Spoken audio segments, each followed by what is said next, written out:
Kalian mungkin masih ingat dengan Neno Warisman yang dulu pernah baca puisi. Isinya meminta kepada Tuhan supaya memenangkan Prabowo dan Sandiaga Uno. Isinya setengah memaksa kepada Tuhan. Ada yang bilang setengah mengancam. Doa Prabowo ini mirip-mirip. Memang tidak mengancam, tapi doanya itu seolah hanya dia capres di negara ini yang bisa mengatasi kasus stunting di Indonesia.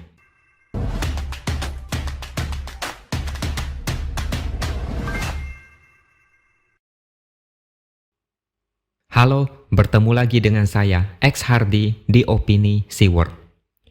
Di acara Rakernas LDII, Prabowo mengucapkan sebuah doa.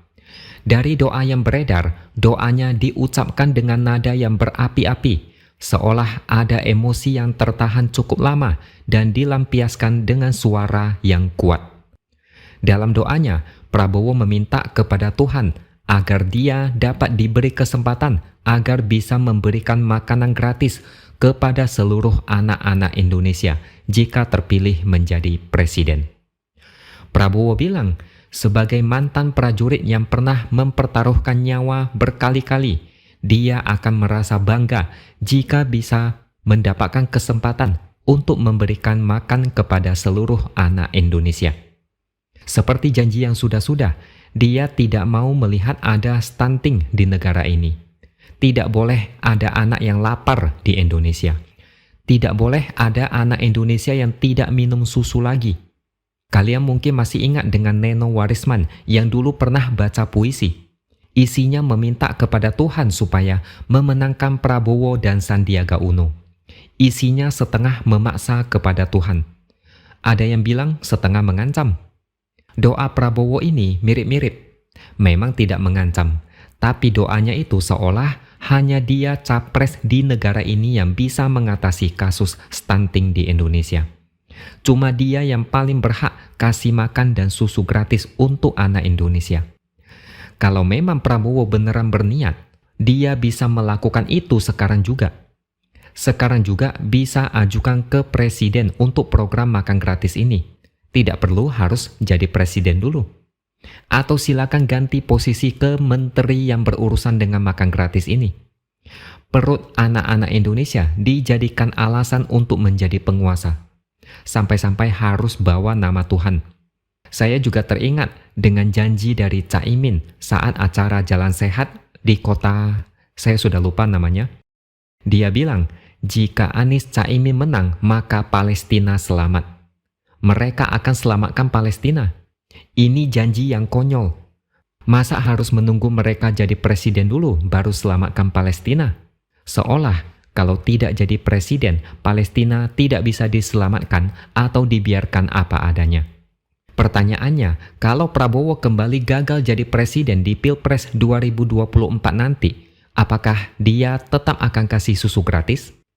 Jangan sampai rakyat dan anak-anak Indonesia dijadikan sebagai alat untuk menguatkan ambisinya menjadi pemimpin di negara ini. Lagi pula, kalau bicara soal track record, Prabowo tidak punya banyak portofolio. Jadi Menhan pun, apa prestasinya yang signifikan? Nyaris tidak ada kecuali belanja peralatan militer, yang mana semua orang juga bisa asalkan anggaran sudah cair. Terus, apa kabar food estate? Ada yang mangkrak kan? Gimana mau kasih makan gratis kalau proyek lumbung pangan ada yang tidak beres? Prabowo bilang program makan siang gratis untuk seluruh anak Indonesia sangat strategis dan dapat menyelesaikan banyak masalah. Saya tidak paham permasalahan apa yang bakal selesai. Setahu saya, malah nambah masalah baru, yaitu anggaran makin membengkak. Prabowo juga bilang program ini juga akan membantu perekonomian masyarakat yang kurang mampu. Ini adalah wujud dari keadilan sosial dan keberpihakan. Satu keluarga yang punya 2 atau 3 anak tidak usah pusing lagi karena mereka akan dikasih makan siang setiap hari. Ini sebenarnya tidak ada bedanya dengan subsidi atau bansos, hanya saja bentuknya makan siang gratis. Tapi masalahnya, anggaran yang dibutuhkan tiap tahun adalah 450 triliun. Prabowo tidak menjelaskan dari mana anggaran itu bisa didapat. Kalau pakai APBN, mungkin bisa jebol dan bocor kemana-mana.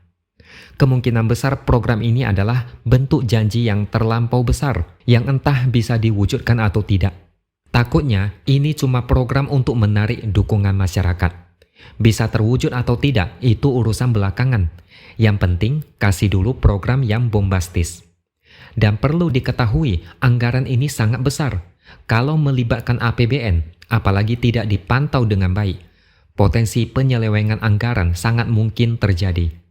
Belum lagi pendataan jumlah siswa dan siapa saja penerima yang layak. Potensi kekacauan bisa seperti kasus bansos yang sudah-sudah. Tidak tepat sasaran dan rawan dikorupsi. Saya heran kenapa Prabowo sangat ngotot dengan makan siang dan susu gratis. Padahal keluarga bisa menyiapkan itu asalkan ekonomi bagus. Lebih baik tingkatkan ekonomi masyarakat sehingga mereka bisa memenuhi gizi keluarganya.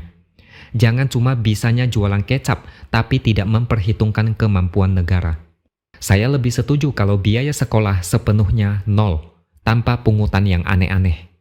Tapi saya paham, di tahun politik selalu ada program yang aneh-aneh dan terdengar bombastis. Tujuannya supaya masyarakat terharu, senang dan bahagia.